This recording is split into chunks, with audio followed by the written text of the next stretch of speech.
Hey everyone, welcome to this week's Improv Talk. And do I have a talk for you? So I want to talk about failure. I want to talk about failure. I want to talk about the idea of failing your way to the top. And I want to talk about being uncomfortable. All things that are going on in my life right now, particularly my improv life. So I want to talk about it. I failed this week in improv. I had a big failure in improv, and so I began to think about how all these things work together. So I looked up the word failure, and one of the definitions of failure is the inability to perform a normal function. So that's pretty straightforward. And then one of the other definitions of failure was, and they used the word fracturing, and they said fracturing under stress. So if you kind of combine the two together, failing is the inability to perform even an ordinary function under stress. So this could be something like, public speaking, where you lose your words and you get red in the face and you get embarrassed and you lose your, you lose the thing. That's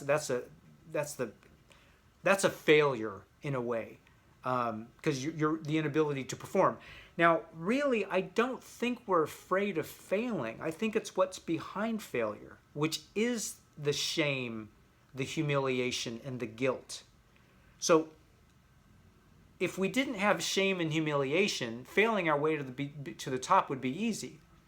But with the shame and humiliation and embarrassment in the equation, we really want to avoid failing. And that can get us into a thing where we don't want to take risks and we don't want to put ourselves into positions to fail. And when we don't do that, we're not really on we're not in leadership. We're not taking bold action. We're not taking chances. We're not being creative, and we're not being leaders. We're not being any of those things. But now here's the thing.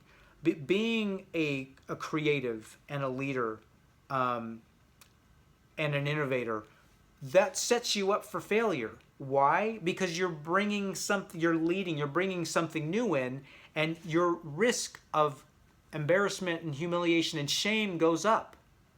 So this kind of ties in that whole idea of failing your way to the top.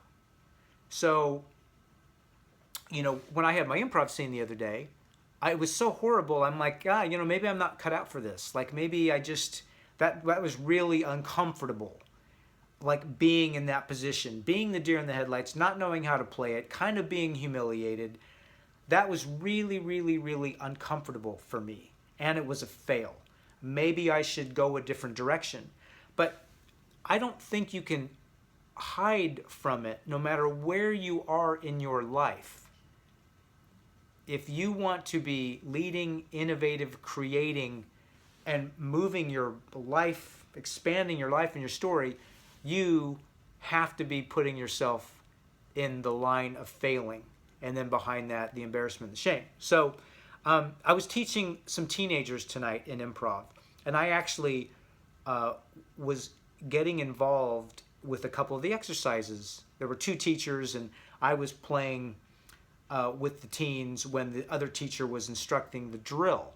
And it was incredibly uncomfortable. And I had a real empathy and compassion for these younger kids that are much that are much more novice than I am. And it really reminded me just how stressful and uncomfortable it is to do an art like improvisation, where we're completely vulnerable and trying new things in front of other people. And it just got me to thinking, kind of the full circle. Like in improv, there are so many ways to fail. There's so many ways to embarrass yourself and to be humiliated and to have shame and to go, I don't want to do this anymore. This is too painful. And I just went, to really have growth, to be super expansive and creative and innovative and all those things, and to really lead, you have to be open to failing.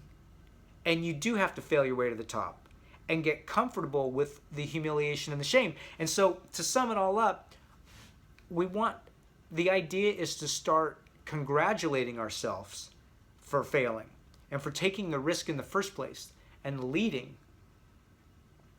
And so I think when we can correlate those things in the mind, that, hey, I'm on the right track, that was really uncomfortable and I feel really humiliated and shame.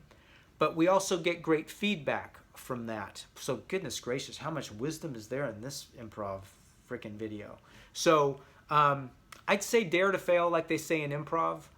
Know that underneath that is shame and humiliation. That's a psychological construct in your head. No one's keeping score.